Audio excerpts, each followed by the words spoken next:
নমস্কার, ভারতীয় রেল পরিষেবা কেন্দ্রে স্বাগত। হ্যালো। হ্যাঁ বলুন স্যার, আপনি কে বলছেন? পরিচয়টাকে দিন। হ্যাঁ, আমি বাপ্পি বলছি। হ্যাঁ বলুন।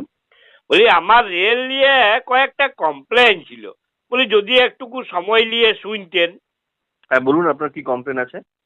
বলছিলাম আমার ওই দিল্লি যাবার টিকিট কাটা ছিল আর কি, তো ট্রেনটা ক্যান্সেল হয়ে গেছে। তো রেল ডিপার্টমেন্ট পুরো টাকাটাই আমার অ্যাকাউন্টে ফেরত দিয়ে দিয়েছে। তো আপনি তো আপনার পুরো টাকাটাই ফেরত পেয়ে গেছেন, তাহলে কিসের কমপ্লেন? না, মানে আমি যদি দুদিন আগে মনে করুন আমার ট্রেনটা মানে টিকিটটা যদি ক্যান্সেল করতাম, তো তাহলে কি আপনি আমাকে পুরো টাকাটা ফেরত দিতেন? তখন তো আপনি ক্যান্সেলেশন চার্জ 20% কাটিয়ে তারপরে বাকি টাকাটা ফেরত দিতেন।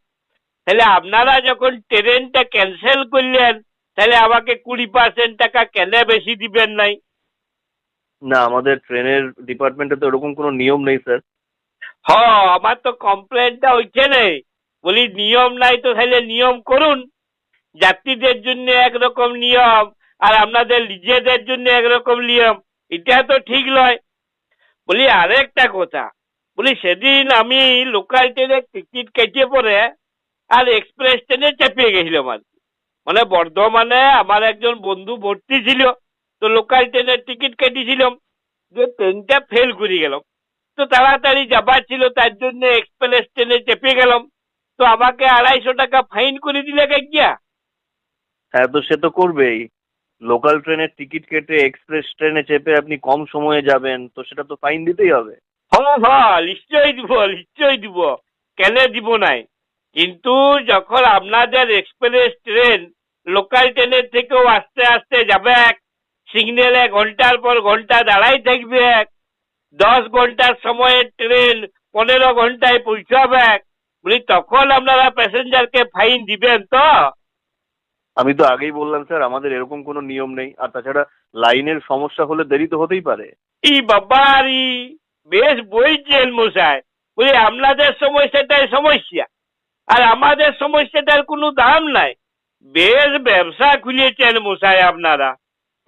আচ্ছা, আরে একটা কথা বলুন দেখি। বলি বেশি টাকা রোজগার করার জন্য আপনারা ট্রেনের সিট গুলাকেও ব্ল্যাক করে দিচ্ছেন? কি বলতে চাইছেন? সিট ব্ল্যাক করা হচ্ছে মানে? মানে আমি ভেলোর যাব বলে 2 মাস আগে থেকে টিকিট কেটে রেখেছিলাম, তো ওয়েটিং লিস্টে আমার নাম ছিল। আর 2 মাস পরেও সেই ওয়েটিং লিস্টেই নাম, আমার টিকিট আর কনফার্ম হয় নাই। আর এদিকে আমার বন্ধু তেবড়া এই 2 দিন আগে বুঝলেন বেশি টাকা দিয়ে টিকিট কেটে আপনার চলে গেলেন ভেলোর, বলে আপনারা তৎকালের নামে সিটগুলাকে ব্যালেক করে দিলেন। এটা যাত্রীদের সুবিধার জন্য করা হয়। হঠাৎ যদি কারো এমার্জেন্সি কোথাও যাবার দরকার হয়, সেই জন্য রেলের তরফ থেকে সুবিধাটা দেওয়া হয়। ই বাবারি, বেশ বলছেন মশাই আপনারা। বলি এমার্জেন্সি দরকারটাই দরকার, আর যা 2 মাস আগে থেকে দরকার সেই দরকারটা দরকার নয়। মনে বলতে চাইছেন আপনাদের ট্রেন, আপনাদের লাইন, আপনারা যা আইন করবেন তাই মানিয়ে নিতে হবে। আচ্ছা, আরে একটা কথা বলুন দেখি। বলুন বলুন, আপনার কি বলার আছে তাড়াতাড়ি বলুন তো। বলি ওই রাস্তা দিয়ে বটবটিতে যেতে যেতে ওই লেভেল ক্রসিং এ আটকে পড়ে দেখেছি আপনাদের ওই বড় বড় সাইন বোর্ডে বড় বড় সব ফাঁকি লেখা আছে, যে যদি কেউ রেল গেট ভেঙিয়ে দেয়, যদি কেউ রেল গেট খুলিয়ে দেয়, যদি কেউ কর্তব্যে বাধা দেয়, তাহলে তার জরিমানা হইতে পারে, জেল হইতে পারে, জেল জরিমানা দুটাই হইতে পারে। কিন্তু আপনাদের লেভেল ক্রসিং এ মনে করুন কেউ যদি দাঁড়াই পড়ে, কোনো অ্যাম্বুলেন্সে মরো রুগী যদি মরিয়ে যায়, তাহলে আপনারা তাদের পরিবারকে চাকরি দিবেন না দিবেন নাই, বা কি ক্ষতিপূরণ দিবেন, সে সকল তো কিছু লেখা নাই। আহ, দেখুন, ট্রেন নিজের ট্র্যাকে চলে, তাই ট্রেন যাতায়াতের সময় ট্রেনের ট্র্যাক কিন্তু ক্লিয়ার রাখতেই হবে। ই বাবারি, বেশ বলছেন মশাই আপনি। তার মানে আপনি বলতে চাইছেন অ্যাম্বুলেন্সটা মাঠের আড়িয়ে আড়িয়ে চলে নাকি? নাকি অ্যাম্বুলেন্সটা রাস্তায় চলার জন্য ট্যাক্স দেয় না? বলি আপনারা রাস্তার উপরে রেল লাইন পেঁচিয়েছেন, তাতে আবার বড় বড় আইনের কথা লিখে দিয়েছেন। বলি যার ঘর তার ঘর লয়, আর ঘর জামাইয়ের পালঙ্ক। আহা, কি আনন্দ! সতীনের একটা বেটা হইছে। আপনি কিন্তু এবারে মাত্রা ছাড়িয়ে যাচ্ছেন। আমি ফোনটা রাখছি। দাঁড়ান। বলি আরো একটা জিনিস বলুন দেখি।